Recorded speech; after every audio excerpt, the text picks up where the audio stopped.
रूह बन, रूहों का गाइड बन, सच्ची यात्रा करने और कराने की, बुद्धियों की बहुत संभाल करने की, अपने ऊपर बहुत खबरदारी रखने की, सत्य बाप के साथ सच्चा रहने की, कर्मातीत बनने का पुरुषार्थ करने की, जीते जी सब बाप के हवाले कर सब कुछ सफल कर लेने की, गति सदगति दाता की, हम आत्माओं के लिए आज के मुरली से शिक्षाएं। सच्चे परमात्मा की सच्ची पढ़ाई प्रैक्टिकल व स्व परिवर्तन का सबूत मांगती है।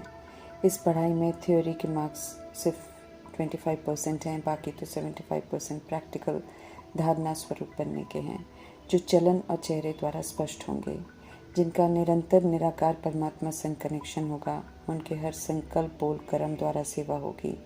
जो चलन और चेहरे द्वारा सेवा करने वाले होंगे और वे निरंतर सेवाधारी होने का वरदान प्राप्त करते हैं।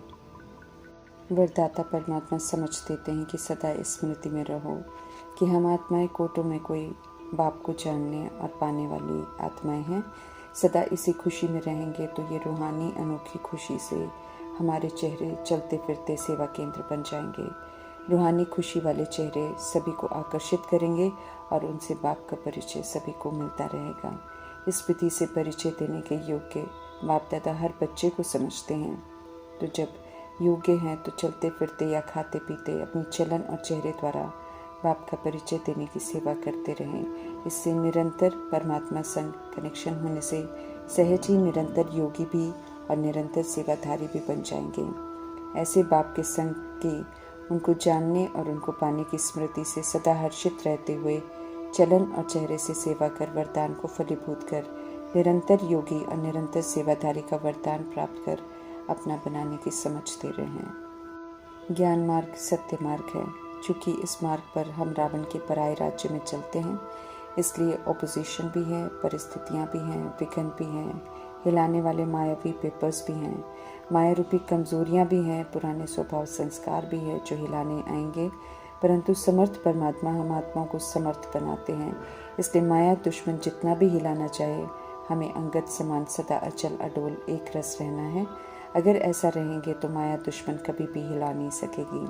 सदा संग दोष से बचकर रहना है। ये सावधानी परमात्मा शुरू से देते हैं, क्योंकि समझ देते हैं कि सत्य मार्ग पर चलते हुए कई प्रकार के आकर्षण पेपर के रूप में आएंगे, लेकिन आकर्षित नहीं होना है। समझ देते हैं कि संग दोष कई प्रकार का होता है। माया संकल्पों के रूप में भी अपने संग का रंग लगाने की कोशिश करेगी। व्यर्थ संकल्प के व माया की आकर्षण के संकल्पों में फेल नहीं होना है। स्थूल संबंधों का संग, परिवार का, सहेली का संग, कोई भी संबंधी के संग दोष में नहीं आना है। कोई के वाणी के संग दोष में नहीं आना है। इससे भी बचाना है अपने आप को, क्योंकि उल्टा संग का रंग लग जाता है।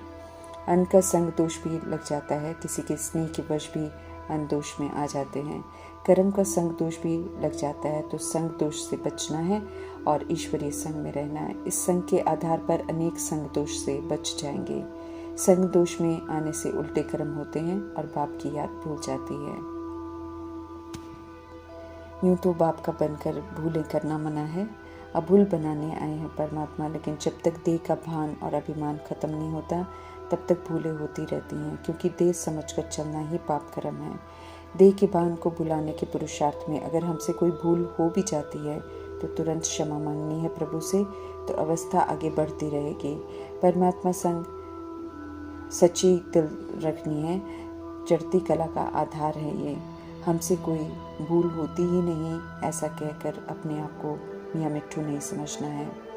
अपना स्वधर्म शांत है। शांति धाम के रहने वाले हैं। शांति के सागर परमात्मा की हम संतान हैं। अपनी इस निजी शांति के स्वधर्म में टिकना है, उसकी अनुभूति करनी है। स्वधर्म में टिके रहने से फिर आत्मा को किसी भी तरह की अशांति स्वधर्म से विस्मृत नहीं कर सकती हैं, अर्थात हिला नहीं सकती हैं। आत्माएं पाठ बजाकर जब थक जाती हैं तो वापस शांति धाम घर जाना चाहती हैं। परमात्मा भी कहते हैं शांति धाम सुख धाम को याद करो, क्योंकि इस दुख धाम में रहते हुए दोनों धाम को याद कर वहाँ जाने लायक बनना है। बिना पवित्र बने, निर्बंधन बने शांति धाम जा नहीं सकते हैं। बिना 16 कला संपूर्ण निर्विकारी सर्वगुण संपन्न, बिना मर्यादा पुरुषोत्तम, बिना अहिंसा परमोधर्मी बने सुख धाम में जा नहीं सकते हैं। क्वालिफाई करके जाना है। समझ देते हैं कि अब नाटक पूरा हुआ है, घर वापस चलना है, इसलिए समय है सच्ची यात्रा पर चलने का। बुद्धि से याद करें तो मूल वतन अपने घर और सूक्ष्म वतन में जाना सेकंड की बात है। रूहानी यात्रा अभी परमात्मा आकर कराते हैं। पूजा को छोड़ पूज्य बनने की समझ दे रहे हैं, क्योंकि पहले पूज्य थे फिर पुजारी बने। पुजारी से पूज्य बनने में माया हैरान करेगी, गिराएगी, इसलिए परमात्मा पहले ही समझ देते हैं कि काम विकार के खड्डे में गिरना नहीं है। समझ देते हैं कि काम चिता पर चढ़ना, विषय सागर में गोता खाना सबसे गंदा काम है, आत्मा का घात होता है। संकल्प में भी ये विकार में जाने का ख्याल नहीं आए, इससे गंदे बन जाते हैं। समझ दे रहे हैं कि कभी भी या गंदा नहीं बनना है, विकार में नहीं गिरना है। हर तरह से बचाने की कोशिश करते हैं परमात्मा, तो हमें खुद को बचाना है। माया का थप्पड़ नहीं खाना है, मायावी आकर्षण में नहीं फंसना है, क्योंकि उससे दुख की प्राप्ति ही होनी है। आधा कल्प से वो ही दुख देती आई है।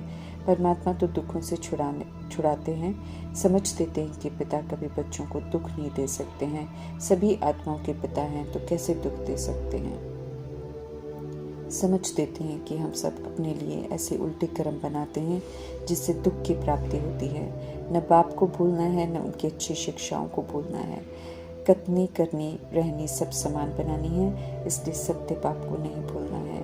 वे ही तो अभूल बनाने आए हैं, उनके साथ अच्छा बुद्धि योग चाहिए। विकार के वश में किए हुए उल्टे कर्म का ग्रहण लगा हुआ है, इसलिए अशुद्ध स्वप्न आते हैं, याद नहीं ठहरती हैं।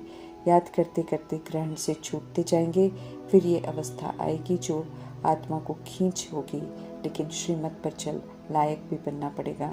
अभी समय है श्रीमत पर चल लायक बनने का, इसलिए दुख धाम में घूमने फिरने या जेवर पहनने में खुशियाँ नहीं ढूंढनी हैं, क्योंकि दुखी ही होते रहेंगे, फिर बाप को छोड़ने का पश्चाताप भी करते रहेंगे।